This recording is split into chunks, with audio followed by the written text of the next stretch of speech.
on this computer. Okay, so now we're going. And then I'm going to screen share. So I thank you for coming, Maria. So You're for those welcome. of you watching this in the recorded version, I have as a guest Maria O'Connor. She's with the Community Foundation, and she's going to give us some insight on a lot of the scholarships available through the foundation. So let me just get myself organized here. We'll go ahead and get going. So we're going to be talking about preparing for education after high school, and this is the third in the series. So anyone who participated in the first two, you'll remember the first one we talked about college search basics and just some of the basic things associated with searching for those options you have after high school. The second one we did was a great conversation with two admissions representatives, one from Purdue and one from Ivy Tech, and they gave us the rundown on exactly how that process looks for their schools specifically and more in general for those who are interested in different schools. So that was really great. So this one is talking about how to pay for all of that. So we're going to get right into it. We're going to start off talking about the financial aid, the FAFSA, and then the second half will be talking about scholarships. So the first thing that I want to talk to you about is the FAFSA. So a lot of people have heard it called FAFSA. It actually stands for Free Application for Federal Student Aid.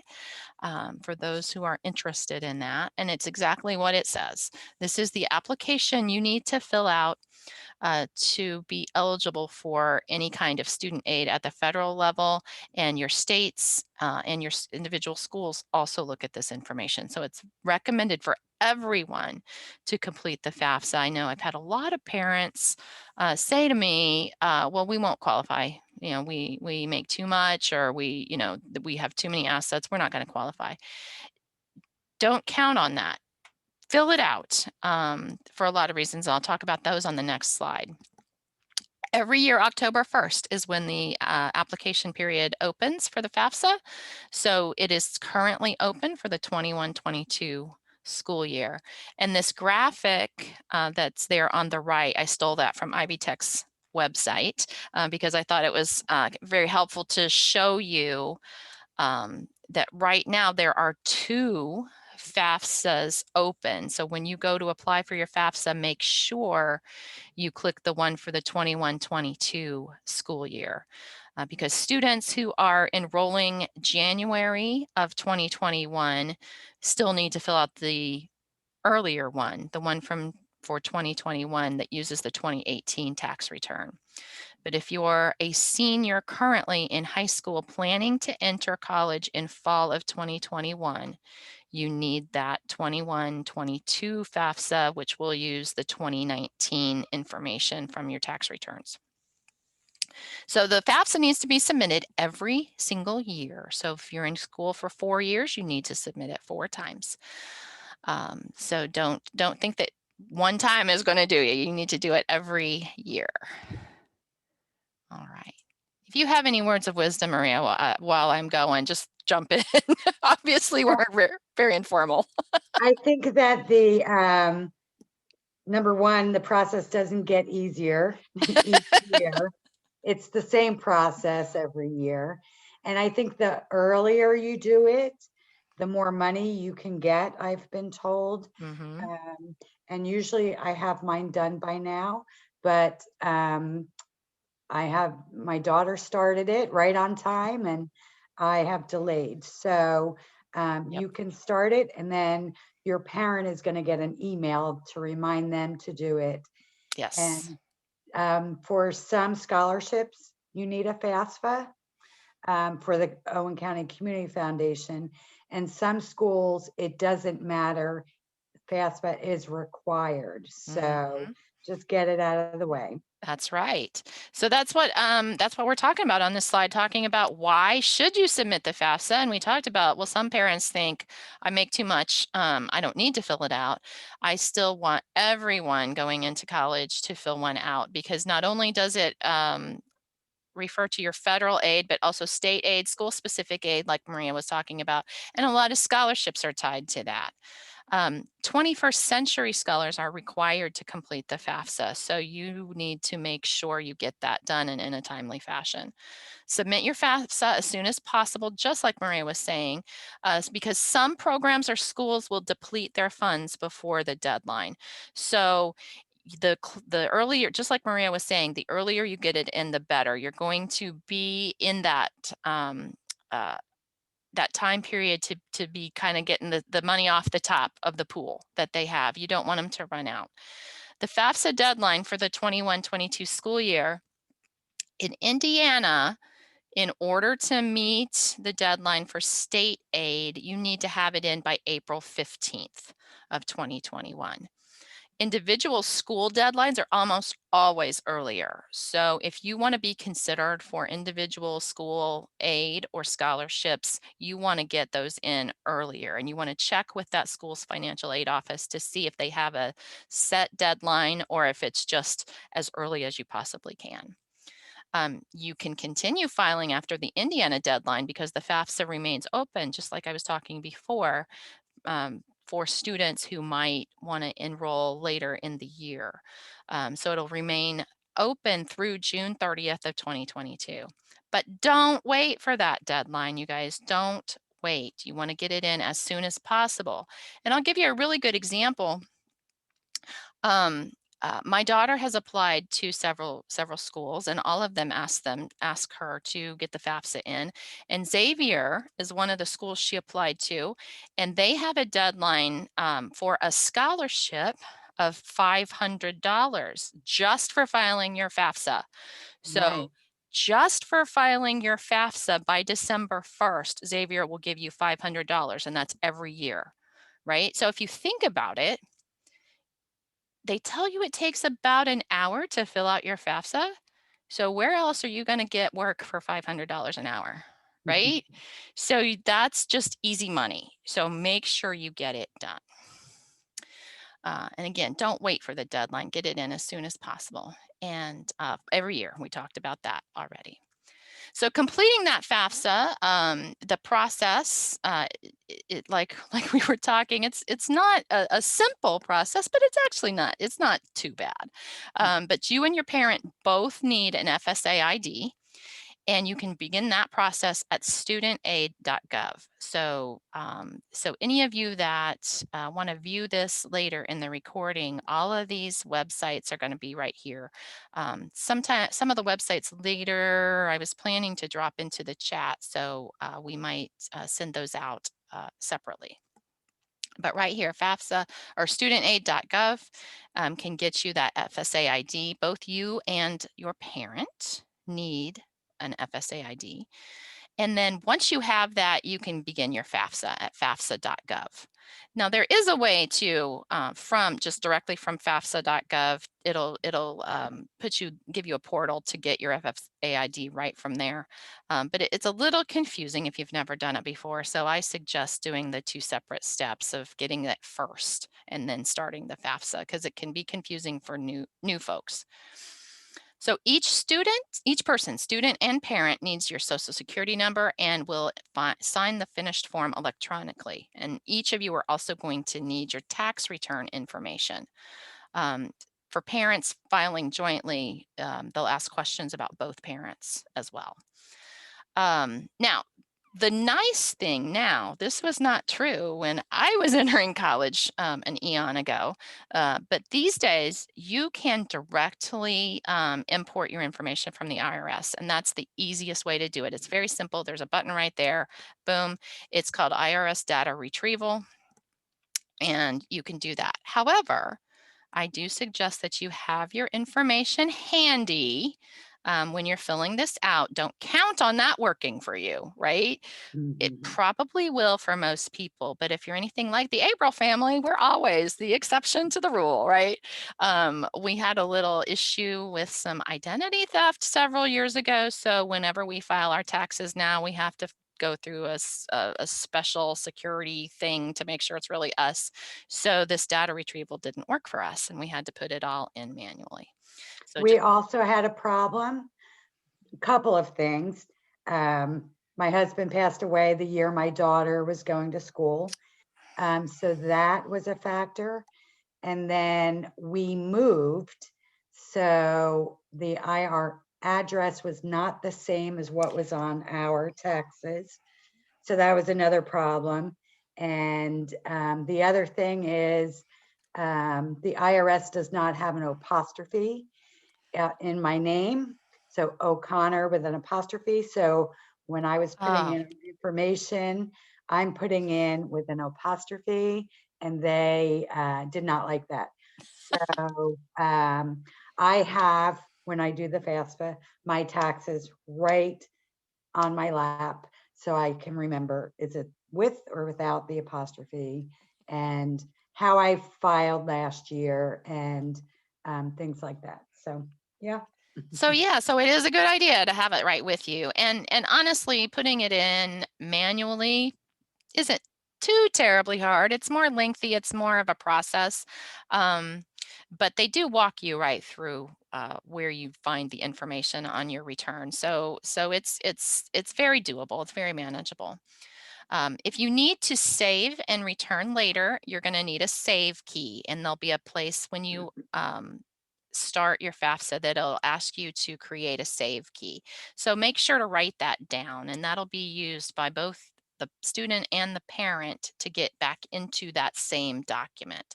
So each student and parent will have a unique FSA ID, but they'll use the same save key to work on that document.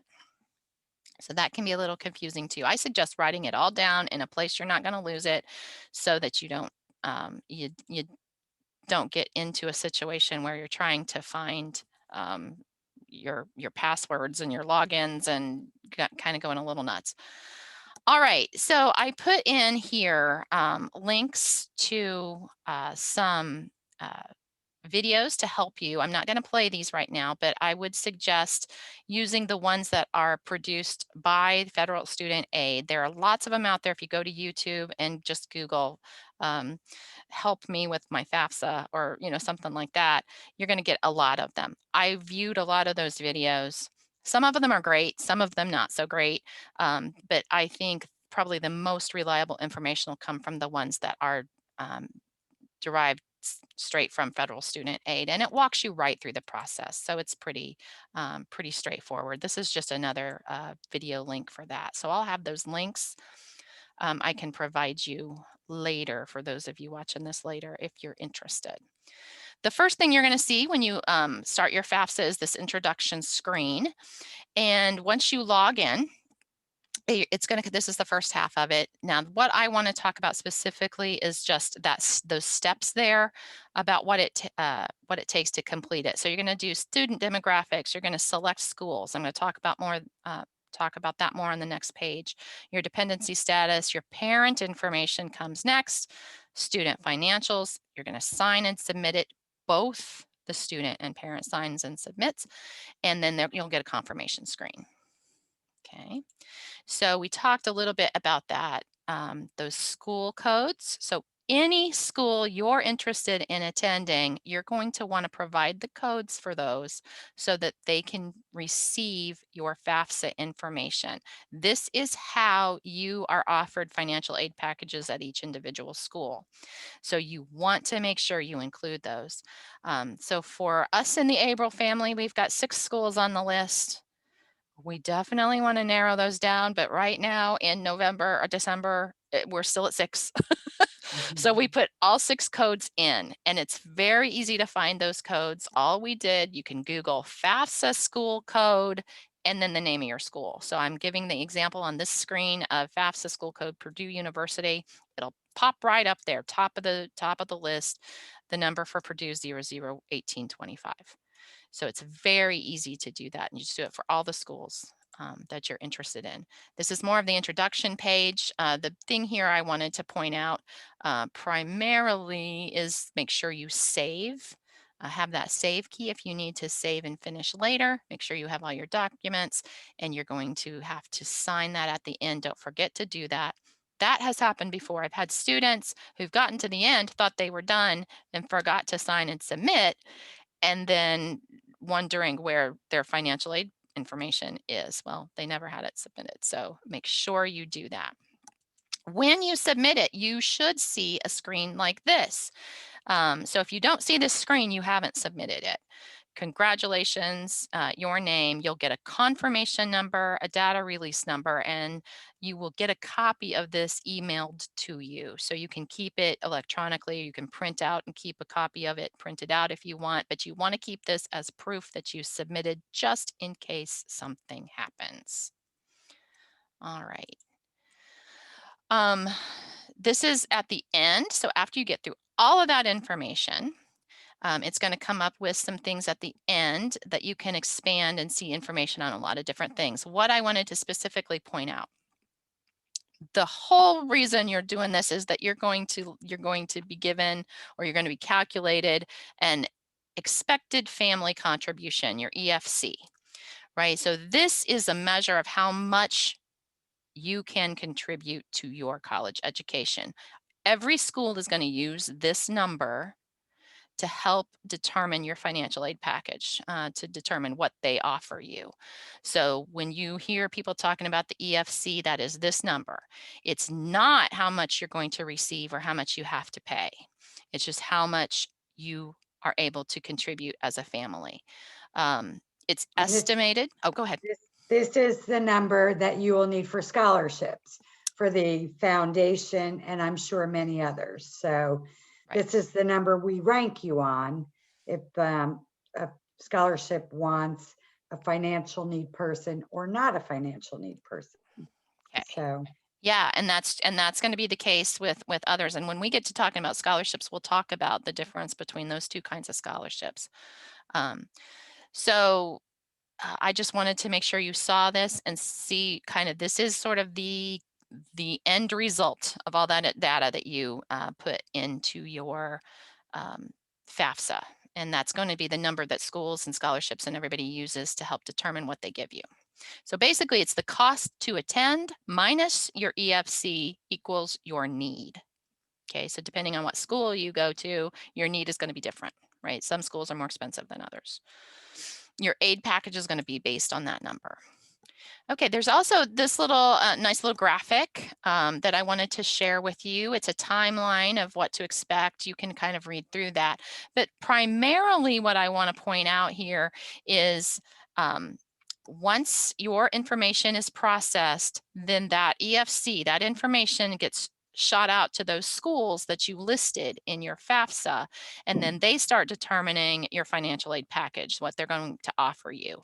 So what you need to keep a lookout for is an email coming to you from the schools you're interested in that says, hey, we received your FAFSA information, great, just to let you know. Or it might say, hey, we received your FAFSA information and we need this additional information.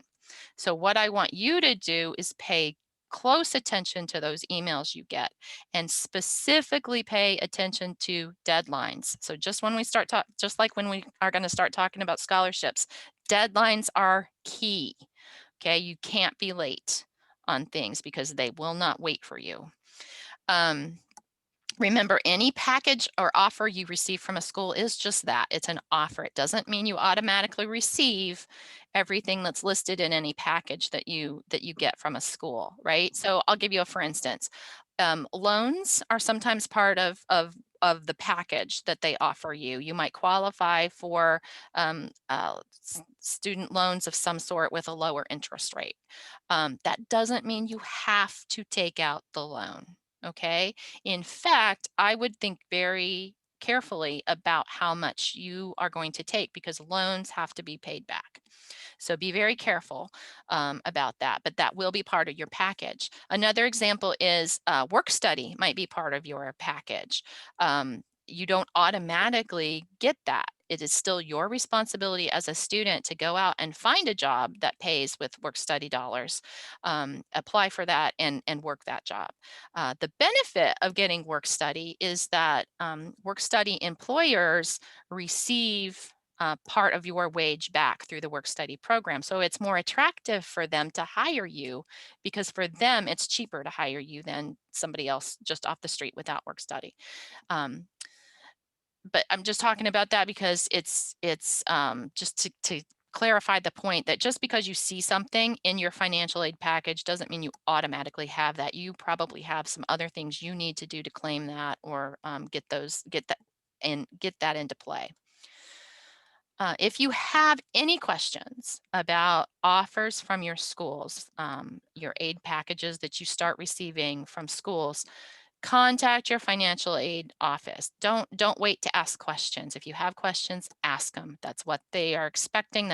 They want to hear from you. So don't be afraid to talk to the financial aid folks.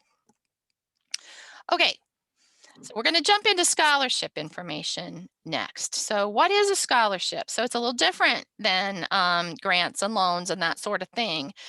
Scholarship is money that doesn't have to be repaid.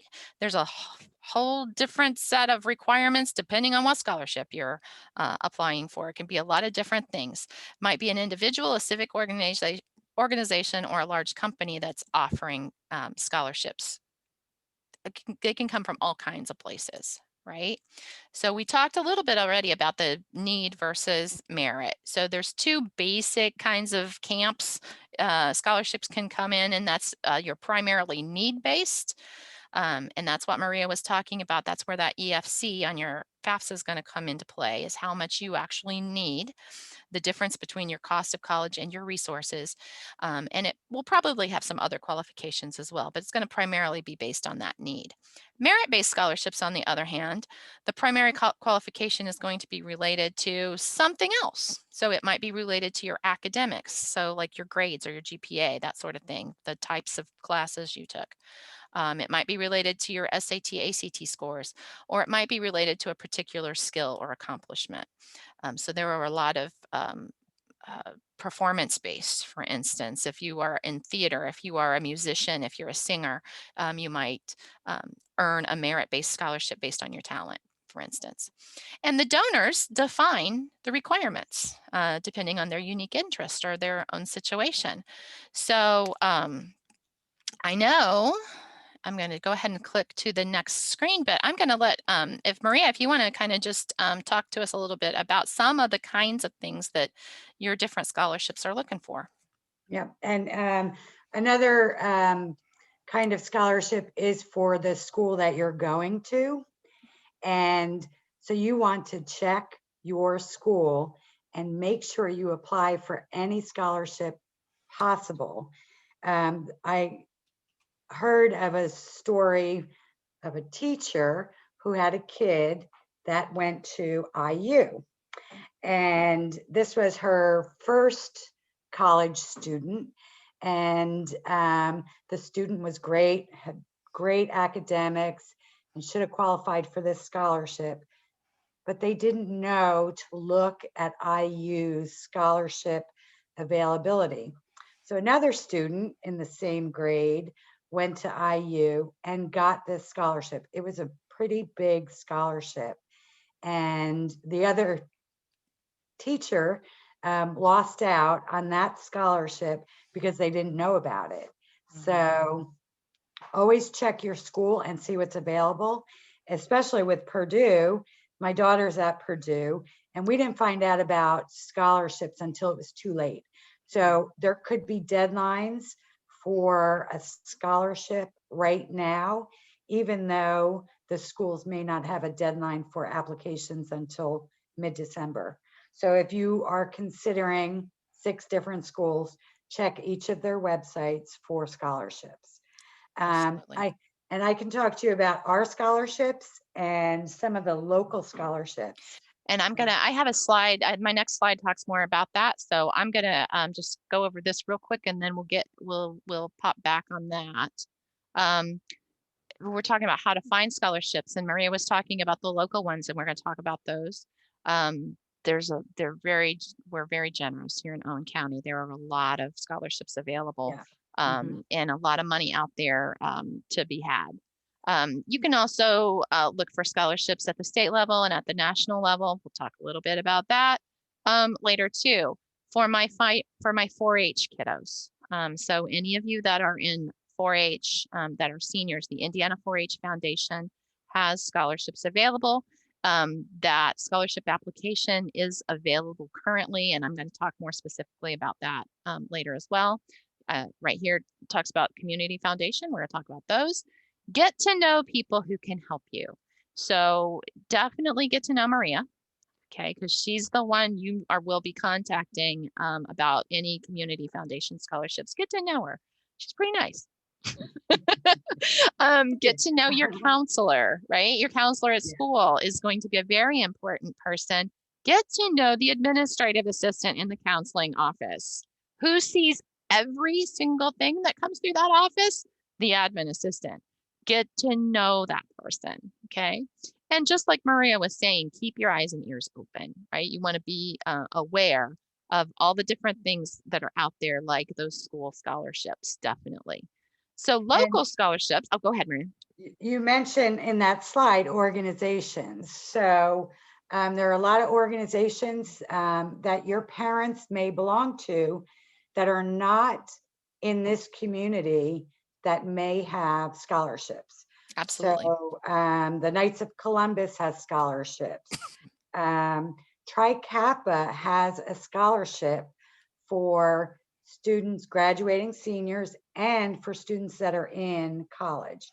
And in order to get that scholarship application, you need to contact somebody at Tri Kappa. So if you are interested in, and they are academic based. If you are interested in applying for that scholarship, now's the time to do it, because Tri Kappa has to give their submission in January or February. So now's when they're looking for students.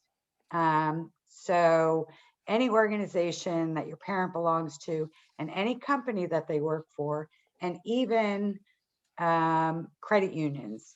If your parents bank with IU Credit Union, they have scholarships. So we're not just talking local. There are some regional stuff that you can be eligible for. That's a good thought. I hadn't thought about the credit unions, but Yeah. absolutely. Mhm. Absolutely. So, Maria touched on some of this stuff on this slide already. But the thing at the top right here, I want to tell you, your best bet for winning a scholarship is at the local level. Don't let those get away from you. Like we said before, Owen County is very generous. There's a lot of very committed, dedicated people in this community that want to see our young people succeed and be able to afford to go get the education that they want. Don't ignore small scholarships. And I love your kitty cat. Don't ignore the small ones, right? Winning several small ones may turn out better than winning one large one. And there are often students and students at the local level that'll win several smaller scholarships, and boy, they add up. Over 50, is that still correct, Maria? You've got over Yeah. 50 Mhm. Mhm. administered by the Community Foundation, and I believe that's your correct deadline for 2021, right? January It is. 29th? Yes. Mhm. Okay, so January 29th is the deadline, and you can contact Maria for more information. And if you look on the website, again, I was planning to drop this in the chat box, but it won't show up on the recording if I do that. So I do have the link for that. So I will probably make a document with all these links in it to push out to anyone who wants it. But I do have a link to your scholarship application, Maria, here for kids. So is there, what else do you want to say about the foundation scholarships? So Jennifer, you've done a fabulous job. We used to include all that FAFSA stuff in our presentation as well. You really hit the mark on everything. So I will be presenting to Owen Valley High School seniors December 11th. at 9 a.m. in the auditorium. And I believe it's going to be a mandatory gathering. And I will go over a lot of stuff in detail. So I'm just going to give you some generic information. We have 50 scholarships. Last year, we awarded $73,000 in scholarships. 53,000 of that money was for high school graduates. Normally you have a 50-50 chance of receiving a scholarship if you apply. That has been our usual rate. We'll have 60 students apply and 32 students will get scholarships. Last year, that number was a little bit lower because we had one student who really cleaned up with multiple scholarships. So she knocked people out of their rankings. We also had a lot of students from other schools who live in Owen County apply. So that was the first time we had like 5 different schools competing for our scholarships, not all of our scholarships. So you are competing with a bigger pool than the students that you're going to school with. But last year's numbers were still, I think you had a 1 in 4 chance or a 40% chance of getting a scholarship if you applied. We have 50 scholarships. We have a dozen of those scholarships are generally academic scholarships, and you don't need to apply for them. You fill out the application and we rank every student for those scholarships. You don't have to click a box.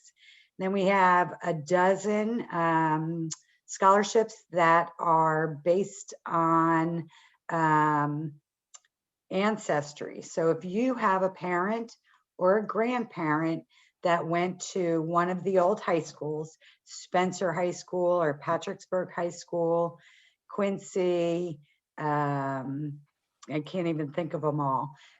We have a scholarship for them, and they are not academic based, they are not financial need based, they are scholarships that go to the best student with a connection to one of the high schools. So you don't have to worry about your grades. And then we have 20 scholarships that are based on donor wishes. So donor wishes are not always for the best academic student. Donor wishes could be for the best vocational student, the best artistic student, a student with leadership, a student that's going to IU Bloomington or Purdue to study consumer sciences or an ag-related field. We have several ag-related scholarships. We have one scholarship that is new this year, and I believe that's a general academic scholarship. And we have a couple 4-H scholarships. So your application will have every scholarship listed, and you're going to check off the boxes of the scholarships that you want to apply for. And you want to read every single detail because you don't want to miss out on applying for a scholarship and not be eligible for it. So read all the scholarship detail. Once you sign that application and send it to me, I cannot change it. So if I know that you are going to IU Bloomington, but you did not write that down on your scholarship application, I cannot award that scholarship to you. If you are going to do an ag-related field, but you do not put that on your application, I cannot award you a scholarship. I cannot change your application. That is a contract between you and me. So what I get is what I have to look at. And I have a story about a kid who got a national contract for music. He played all these state fairs. He had so much artistic um, experience and leadership, but he never put that on his application. He did not apply for an artistic scholarship that we have, and I could not award the scholarship to him. And that really bugs me. So if you have a question, just give me a call. Jennifer says in this, don't worry, don't ignore small scholarships. Our smallest scholarship is $250. And I bet if I took $250 out of my pocket right now and offered it, somebody would take it. If it takes you 45 minutes to fill out this application and you get a $250 scholarship, that pays for books, that pays for some of your fees. That's $250 less that you will owe at the end of your college career. That's $250 that you are not going to pay interest on. So small awards add up. Um, and deadlines are deadlines. We do not accept Mhm. late applications. There was a girl last year who had her application all filled out. It had a problem. She missed returning it by the deadline. And I helped her with the application earlier in the day, and something happened and she was not able to get it back to me. And all the work she did, and I couldn't award her a scholarship. Thankfully, somebody locally awarded her a scholarship, and don't let that be you. I am here to answer any questions, and I will tell you that every student who's considering college or going to a VOTEC training area for hair or, transmissions or auto work or anything off the beaten path should apply for a scholarship. If you think that you're going to join the Army and you know that for sure, I still want you to apply for a scholarship, because you know what? One year I had a kid who did not apply for any scholarships. He was going into the armed forces. He was rejected. He had some kind of physical thing and was not able to go into the Army, and did his second choice and went to school, but he didn't have any scholarships. So if you apply for a scholarship and you're going to go to the Army, you can reject that scholarship and we will then award it to the person that is named as an alternate. But if you don't apply for that scholarship, I can't award it to you and you can't get it. So apply, even though you think you know what you're going to do. And if you know that you are going to go to this school and not IU Bloomington, but IU Bloomington is a close fifth, I want you to put that on your application, because we have a scholarship for IU Bloomington that many times I cannot award because I don't have an applicant, or the person that I'm going to award it to goes to a different school. If IUB is not on your application, or if Purdue is not on your application, and you are an alternate, I cannot award that scholarship to you. So you want to make sure that you apply, even if you probably aren't going to go to college, but you'd really like to, or you don't think it's possible. I want you to apply. If you think you know what you're doing, I want you to apply and apply completely. And if you have any questions, just give me a call. And Jennifer mentioned deadlines and contact. You want to make sure that you check your emails. It's very important that I tell the students that we do a dance. You send me an email, I'm going to say thank you. That lets you know that I got your email. If I send you an email, you should reply. Thanks for the message. I got your message. Or send me whatever it is that I need. And you're going to want to check your emails at least weekly, because schools are going to be emailing you things that they need. I will email you things that I need, and anybody else that you are applying for. And then last but not least, this year, we've moved our scholarship process back a little bit. So you have until the end of January. So we are going to run side by side with the school scholarship program. So these are two separate scholarship processes. They're the same, but they're different. We have a general application, and you're applying for 50 different scholarships. The school also has a general application, and you are applying for different community scholarships. And each of those scholarships may have additional documents, additional papers that you need to submit. So don't get confused with the two processes. You want to apply for both processes, and you want to pay attention and make sure that you're meeting my deadlines and then the school's deadlines on the school's process. Do you The know what schools, they're doing this year? Because I did not update that on the that's one thing that I did not get a chance to do, so when we I started do that not know year. what the dates are, but they're usually January-ish. It Okay, is not as well run as my program, I will say. I would like to get into the school and help them sure. streamline it. And that's not to say that it's a bad process. It's just it's very confusing for the students Yeah. because you are responsible for making sure that you get all the documents for each organization that you're applying for. Mhm. So I have heard of students having 300 pages of copy for all the different applications that they apply for. So they have like a general application, and then they have a check mark. So if you're going to apply to Main Street organization, you may have to submit 10 different pieces of documentation, what they're looking for. If, Braceville Homemakers has one, they're really with us.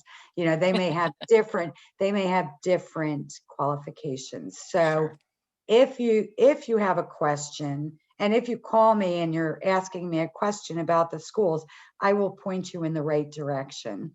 Great. But you have to ask that question, and make sure that you keep in contact with the guidance office. And do not wait until the last minute. Oh, That is when everybody is wait. That's when it is hard to get your questions answered. And if you have to do something after you get your question answered, you may run out of time, like the student last year who did mhm. all of her stuff but still missed the deadline. So I don't want to see that. Yeah. So look at your application. You can do it. Our application is on the website now. You Mhm. could do it right now. You could be the first one to submit.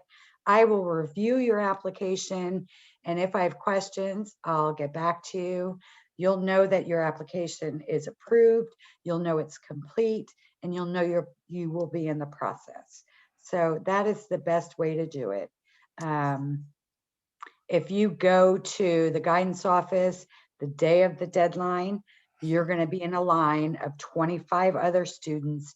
You're going to have a guidance counselor who is stretched to the maximum. And if you're going to call me that day, I'm also going to be stretched. I'm only one person. I'm going to be, processing 80 applications, and those students come first. So, and then really the final thing is, I want you to check your transcripts right now. You can go on Parchment and check your transcripts. I always assumed that the transcripts were accurate and complete. I until my daughter graduated in 2018. And I noticed that her transcript was not correct. It did not have, it had her as a regular diploma, and not a honors program and a technical. So she submitted her application with a transcript that was incorrect and did not get all the points that she deserved. And I knew her friend also was an honors student, and did not get the points that she deserved because her transcripts were incorrect. So Mhm. you want to check your GPA, your class rank, and your diploma type, and you want to make sure that your grades are accurate, because that is what sets you apart when you're talking academics. So you can do that right now. You can get your transcripts corrected right now. You want to make sure that you get all the points that you can get.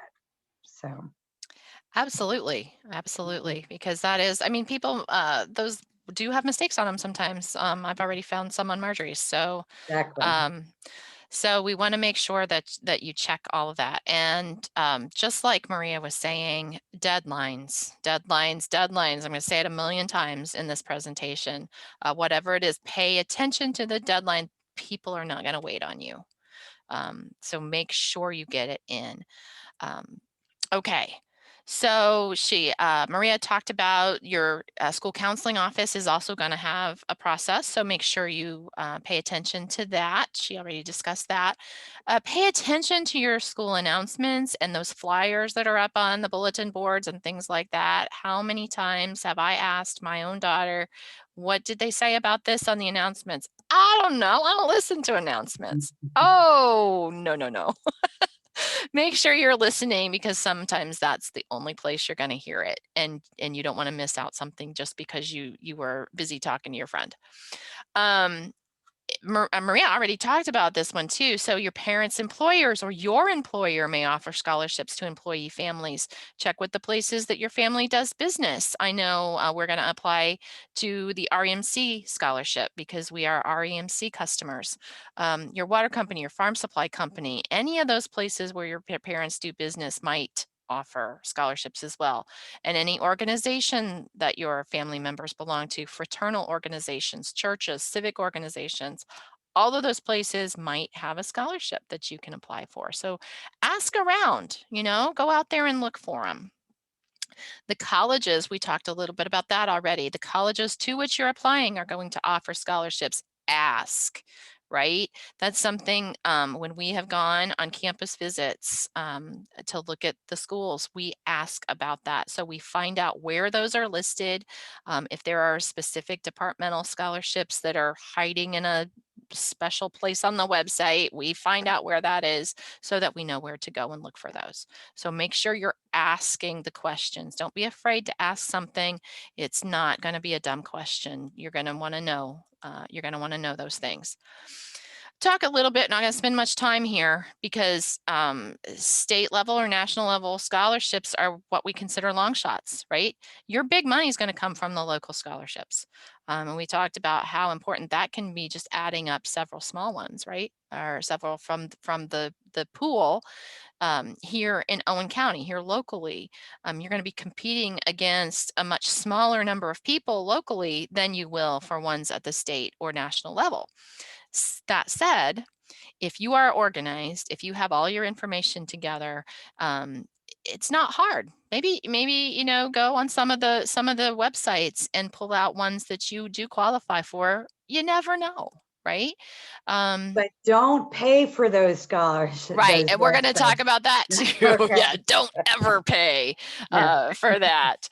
Um, so I'm gonna give you, some scholarship search websites on the next slide here that are trustworthy. Professional organizations related to your future area of study. Also, those are good websites to check out for potential, financial assistance. Okay, talking about the search websites. So finaid.org, fastweb.com, student aid are the FAFSA people, but there are links there to help you find stuff on scholarships and other types of aid. These are excellent websites that are trustworthy, so you can go there.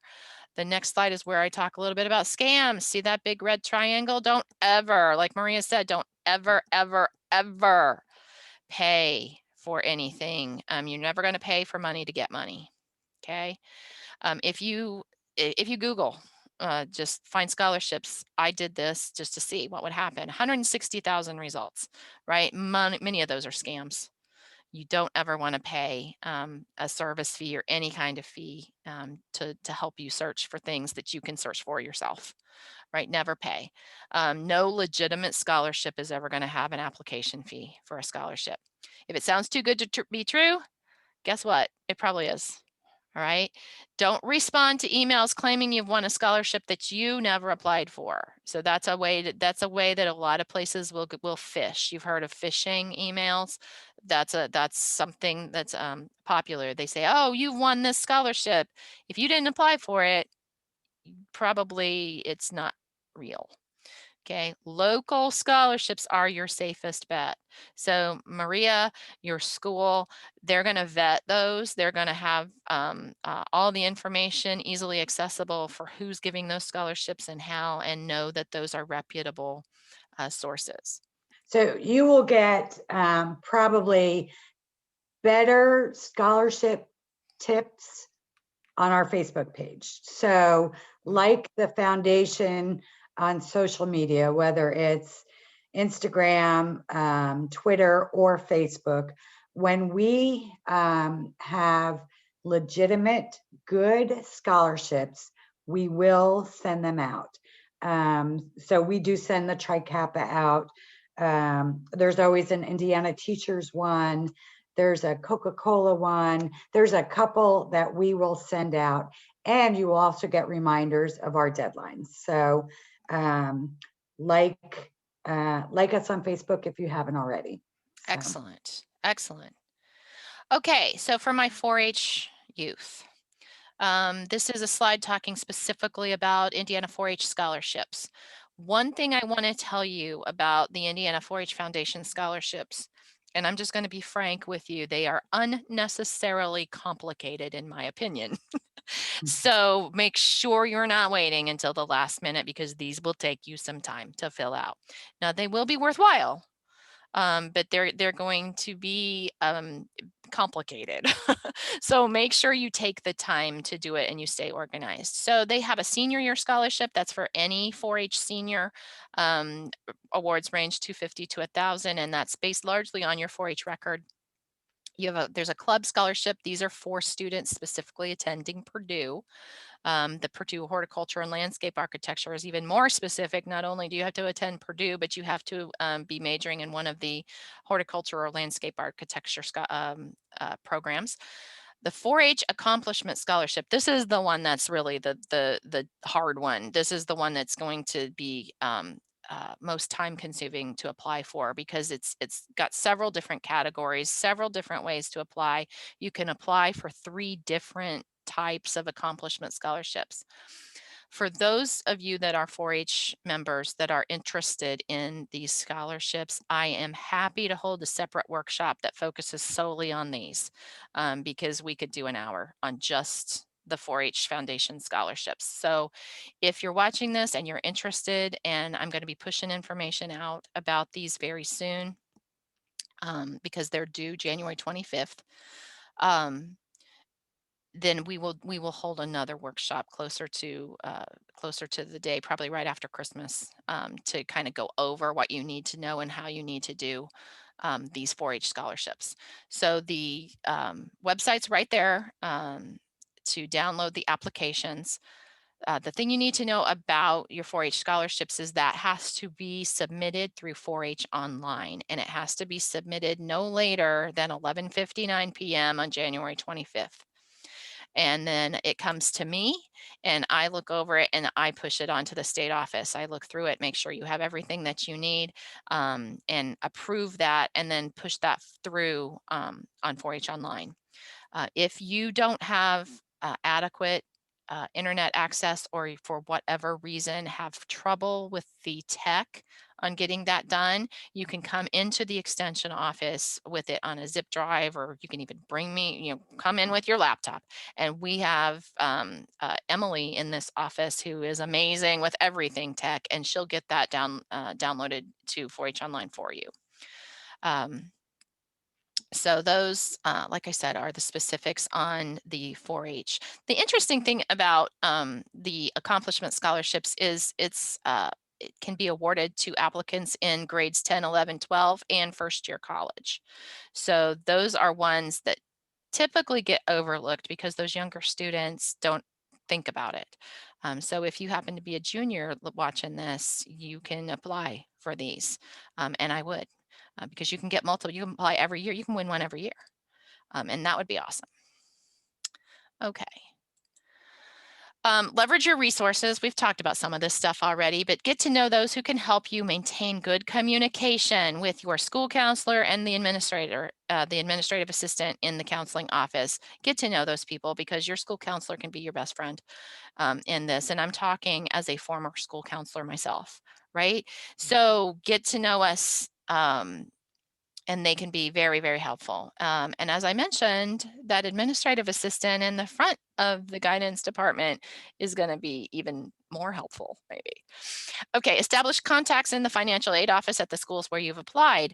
I put this in there because it's very, I tell you to ask questions to your financial aid office, and certainly give them a call, talk to, they might just push you, but to any of their financial aid counselors. But if you get to know a specific person and ask for that person when you call, you can build that personal relationship, and that will help.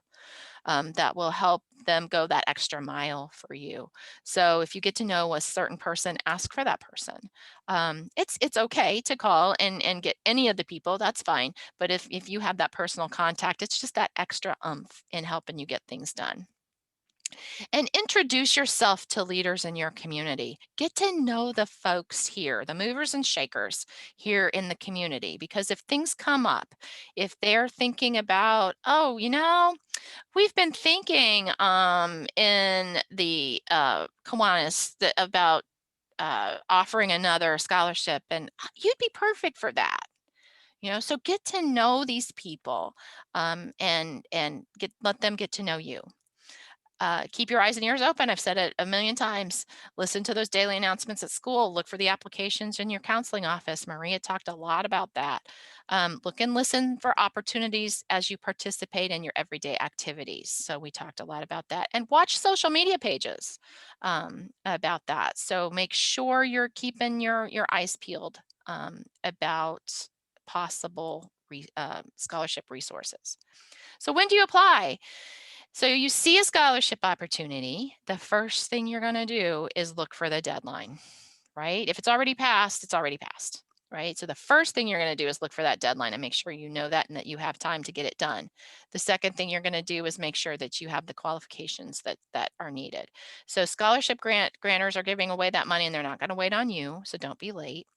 I list again the foundation deadline here. I list again the 4-H foundation deadline here. And this is where I said last time I talked to them, which was last year, they were telling me March, but I think Maria's probably more on the mark when she says January, February. So Yeah. make sure that you read the applications closely and you know when the deadlines are. And we don't know how COVID has impacted all of this. So I know Right, that I am way later getting information out than normal. right. Um, so always just check. Yeah, so make sure you're keeping on top of that. And I also want to mention again the college specific scholarships. So if you are, make sure you're asking about those deadlines because like I said earlier, they might be hidden in a weird little spot on the website, right? So make sure you're asking about them. Make sure you're asking about dates of auditions. So my daughter is going to be going into a creative arts field. So every time we're talking to people, we're asking about not only the actual application, but when are those auditions, when are those interviews, or when are those portfolios due? So if you are in a field like a creative arts field that requires a portfolio, you're going to want to be putting that together so that you have it ready because those might be coming due very soon. Okay. All right, and how do you apply? So make sure you read through the application before you even start it. Know what you're going to need. Each one might be a little bit different. Here's deadline mentioned again, you guys. I can't mention it enough. And pay attention to the minimum eligibility requirements. Apply for everything for which you meet the eligibility requirement. Don't leave money on the table. Okay. Maria talked about, unfortunately, some kids, it's heartbreaking when they don't apply for the ones that they're eligible for. It is. It's just heartbreaking to see that money just left there when they would have met those requirements. Don't ever assume you're not good enough, right? So, especially at the local level, there are going to be a relatively small pool of applicants, and that increases your chances. Right? So I know, Maria told you a few stories about ones that she couldn't even award because people hadn't applied. So don't think you're not good enough. You might be the only person that applied for that specific scholarship. So And that's, you I'm going to tell some really good stories on December 11th to convince you you can get a scholarship. absolutely. So make sure that you're applying for it.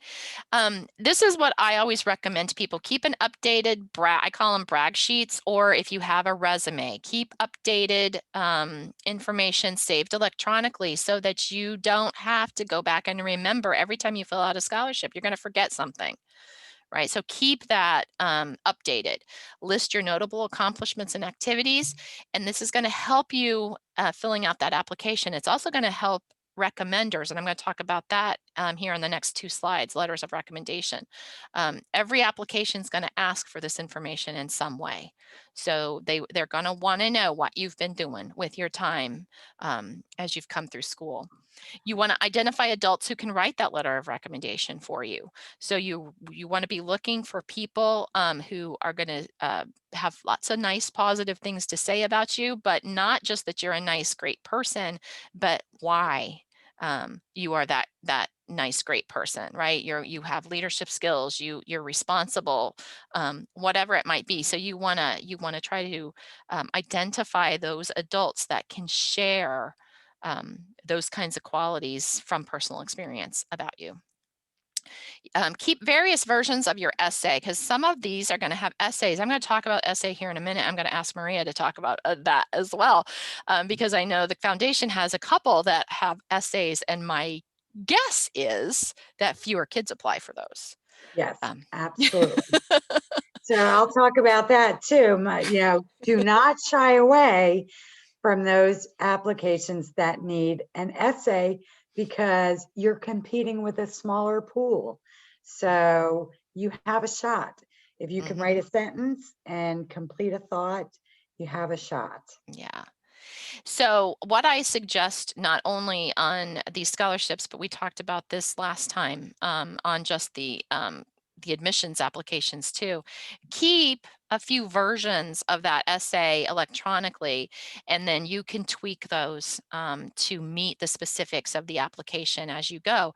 It's going to be much easier to do that and then to recreate that essay 15 times. That'll make it a lot easier on you. So for the letter of recommendation, like I said earlier, ahead of time, identify those adults who can make a positive recommendation for you. School counselor recommendations are pretty standard. Those are usually required. Another reason why you need to have that good positive relationship with your school counselor. Um, Make your request in person in times of COVID. Sometimes that's not going to be possible, but at least by phone, right? Don't text somebody, don't email somebody. Pick up that phone and talk to them and request. That's common courtesy with the folks that you're going to ask for a letter of recommendation. Respect your recommender's time by giving them at least 7 days to submit. I can tell you lots of stories as a former school counselor of kids walking in my office, dropping an application on my desk, saying this needs to be in by 4 o'clock today. And I would have to look at them and say, well, maybe. It kind of depended on what came up between noon and 4 o'clock, to be honest. So it didn't always happen. So make sure you give them plenty of time.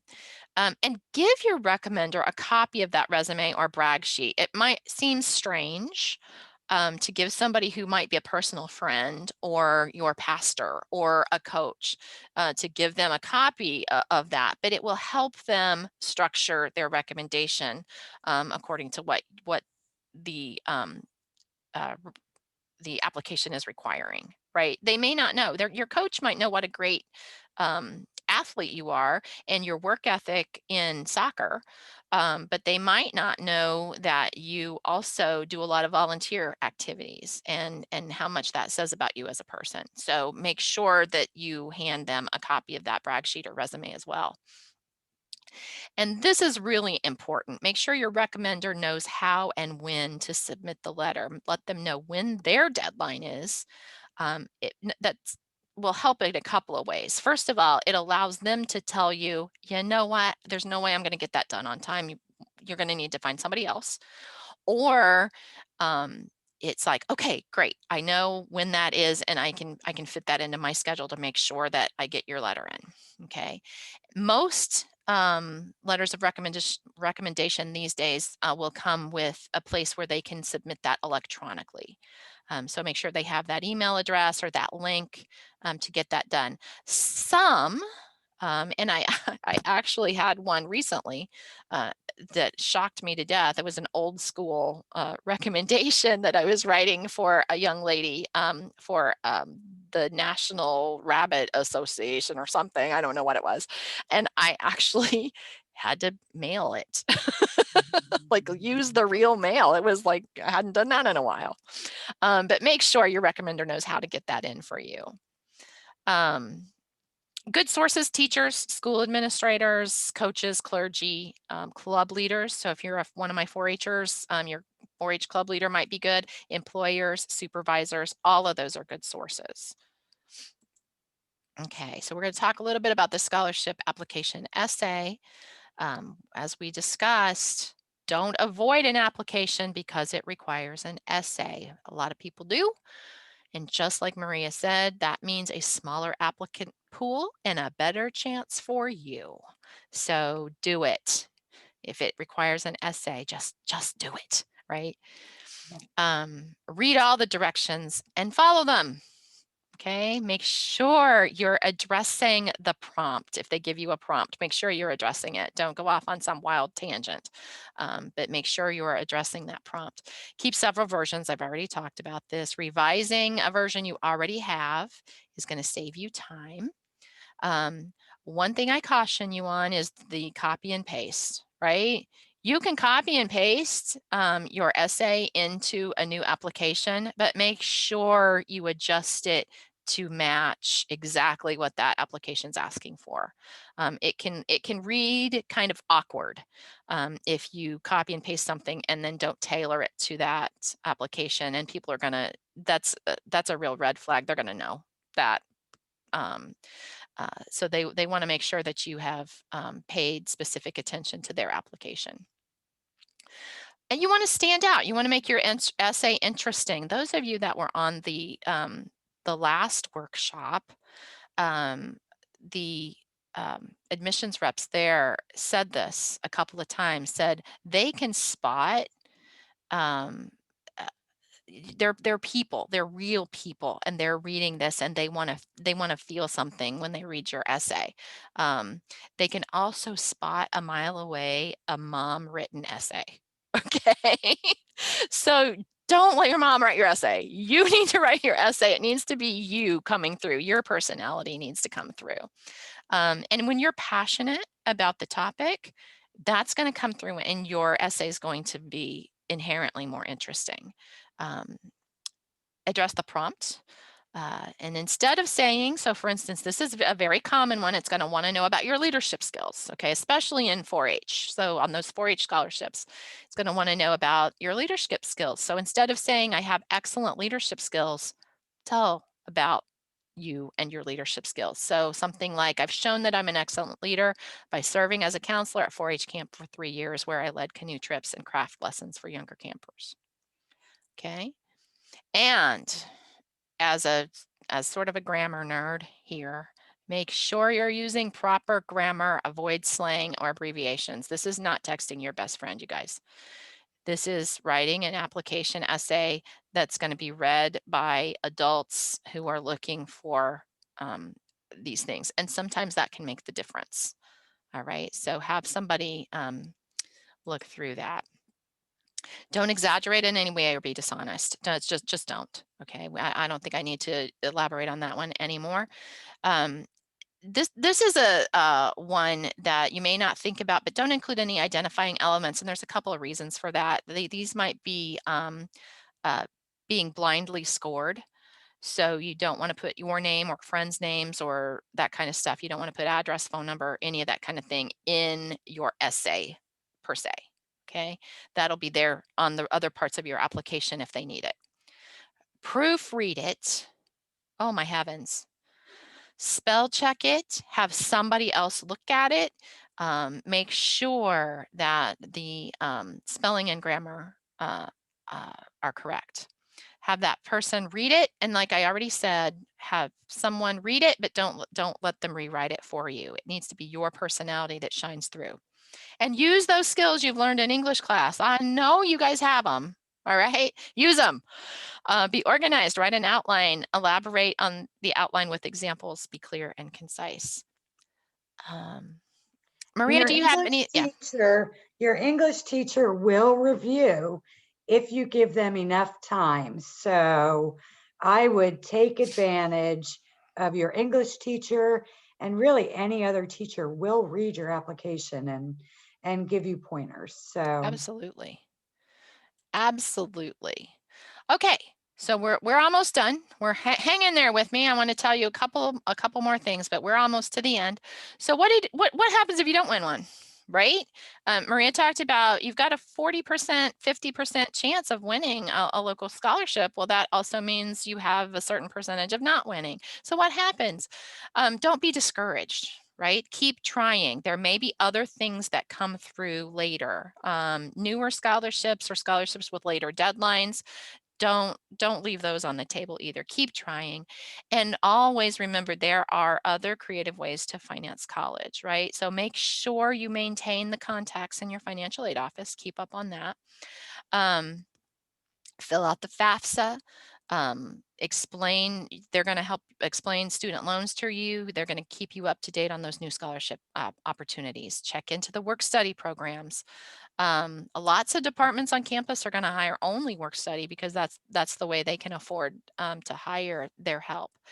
And then it's a little late in the game for seniors, but if there are any parents that are watching this later and that have younger kids, tax deferred 529 plans are a great way to save for college. And a lot of people either don't know about them or think for whatever reason they can't qualify, but anybody can have a 529 savings plan. And it's nice because it's tax deferred. You won't pay taxes on that if you use the money for qualifying expenses, and that can be tuition, it can be some room and board expenses, it can be books, it can be computers. In fact, both of my kids have 529 accounts, and Marjorie's getting ready. We're in this process right now for her, and so the computer stuff that she needs to go into the area that she wants to do, which is film and TV, has some pretty specific computer program stuff that she needs to have. That's a little expensive, so we're going to use the money out of her 529 to get her the laptop she needs and then the software to go with it. So that's gonna be a helper. So if there are any questions about any of that, or especially the 529, I've got those links and I'll put that in that document I was talking about that I'll push out later. Okay, so you have won a scholarship. Now what do you do, right? Any scholarship you earn should be reported. There's a number of reasons why, because there might be an impact on the other kind of aid that you can receive. But more importantly, a lot of scholarships send directly to the schools. So you're going to want to make sure they know it's coming and that it gets properly attributed to your account. Right? So you want to make sure you stay in contact with that financial aid office about any outside scholarships you receive. How do you make sure you know how to claim it? Make sure you know the contact information for that scholarship provider, that you have a name, address, and email. And I'll let Maria just say a word or two about that.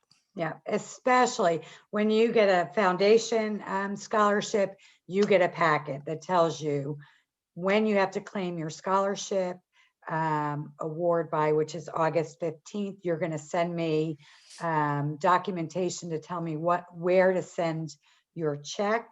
And when that happens, you're going to get an email that says the check was sent. But if you're dealing with a little organization like the Lions Club, they are going to award you a certificate, but they're not necessarily going to tell you how you get it. So make sure, if you don't get that information the night of awards, you contact the organization immediately. Do not Mhm. wait until your bags are packed or you're at school to find out, well, where's your scholarship? I Mhm. just had somebody call today about a scholarship they were awarded in the community and the check had not been sent to the school. So now they've got to track it down. It's almost December. Maybe the scholarship is lost. We're not sure. So um, if you do not get that information awards night, track it down immediately after, and do not take and whatever you get that night at awards, stick it in your bedroom and throw laundry on it. It's very important information. I had a student who did that very thing and lost a lot of money that year, Oh, wow. because they missed the deadline to claim. So you have to claim your scholarship by letting the organization know where Mhm. you're going to school, because they don't know. Right. Another example that about that for especially my 4-Hers. So the your local 4-H council awards scholarships as well, and they're coming up on their period to claim, right? So the Owen County 4-H Council scholarships, if you win one of those, they wait until you've been in school for a semester and then you provide proof that you attended for a semester, and that has to be in by the middle of January. So we send all that information out so you know it, but you can't forget, because if you miss their deadline, then they keep your money, right? And it It, is it not your parents' job. It no. is your job. This is your money. So, Yes, exactly. Good, very good point. Thank you, Maria. It's their money. You need to do it. Okay, and follow up with your financial aid office to make sure your award was received and posted to your account. Okay. All right. So this last slide is to my 4-Hers specifically about if you win that 4-H Foundation scholarship. And this is, I just put these on here as an example.